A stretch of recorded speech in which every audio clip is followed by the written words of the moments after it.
ಚಿಕ್ಕೋಡಿ ಶ್ರೀ ಸಂಪಾದನಾಚಲಮೂರ್ತಿ ಮಹಾಸ್ವಾಮಿಗಳ ನೇತೃತ್ವದಲ್ಲಿ ಚಿಕ್ಕೋಡಿ ಪ್ರವಾಸ ಮಂದಿರದಲ್ಲಿ ಪ್ರತಿಭಟನೆ ನಡೆಸಿದರು.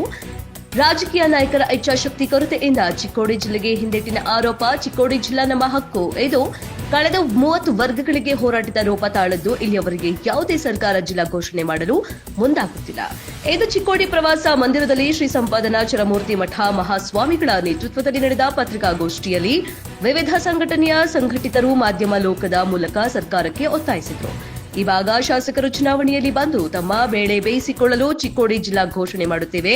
ಈ ಭಾಗದಲ್ಲಿ ಎಲ್ಲಾ ರೀತಿಯ ಸರ್ಕಾರಿ ಅಧಿಕಾರಿಗಳ ವ್ಯವಸ್ಥೆ ಮಾಡಿಸುತ್ತೇವೆ ಎಂದು ಭರವಸೆ ಮೇಲೆ ಭರವಸೆ ಹೇಳಿಕೆ ನೀಡಿ ಸಾಕಷ್ಟು ಬಾರಿ ಜಾರಿಕೊಂಡಿರುತ್ತಾರೆ ಎಂದು ತಮ್ಮ ಆಕ್ರೋಶ ಹೊರಹಾಕಿದ್ದಾರೆ. ಈಗ ನಡೆಯುವ ಅಧಿವೇಶನದಲ್ಲಿ ಚಿಕ್ಕೋಡಿ ಜಿಲ್ಲಾ ಘೋಷಣೆಯ ಮಂಡನೆ ಚುಕ್ಕಿ ಗುರುತಿನಲ್ಲಿ ಪ್ರಸ್ತಾವನೆ ಮಾಡಬೇಕು ಎಂದು ತಿಳಿಸಿದರು.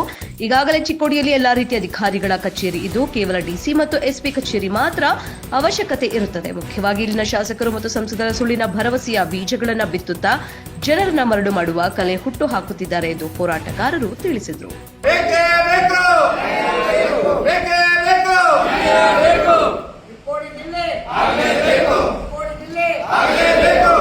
ನಮ್ಮ ಭಾಗದ ಚಿಕ್ಕೋಡಿ ಜಿಲ್ಲಾ ಹೋರಾಟ ಸಮಿತಿಯವರು, ರೈತ ಮುಖಂಡರು ಎಲ್ಲರೂ ಸೇರಿಕೊಂಡು ಪ್ರತಿಭಟನೆ, ಉಪವಾಸ ಮತ್ತು ಸತ್ಯಾಗ್ರಹ ಮಾಡಿರ್ತಕ್ಕಂಥದ್ದು ಈಗಾಗಲೇ ಬಂದಿದೆ. ಈಗ ಅನೇಕ ನಮ್ಮ ಭಾಗದ ಹಿರಿಯರು ಪ್ರತಿಭಟನೆ ಉಪವಾಸ ಮಾಡಿ ಅವರು ನಿರ್ದೇಶಿಸಿದ್ದಾರೆ.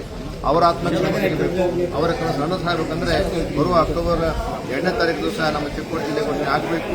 ಅದರ ಸಲುವಾಗಿ ನಮ್ಮ ಜಿಲ್ಲಾ ವಸ್ತು ಸಚಿವರಾಗಿರ್ತಕ್ಕಂತಹ ಜಾರಕಿಹೊಳಿ ಅವರು ಮತ್ತು ಮುಖ್ಯಮಂತ್ರಿ ಅವರು ಅದಕ್ಕೆ ಹೆಚ್ಚು ಕಾಳಜಿ ವಹಿಸಿ ಜಿಲ್ಲೆ ಘೋಷಣೆ ಮಾಡಬೇಕು ಅಂತಕ್ಕಂಥ ಒತ್ತಾಯವನ್ನು ನಾವು ಈ ಮೂಲಕ ಮಾಡ್ತಾ ಇದ್ದೇವೆ.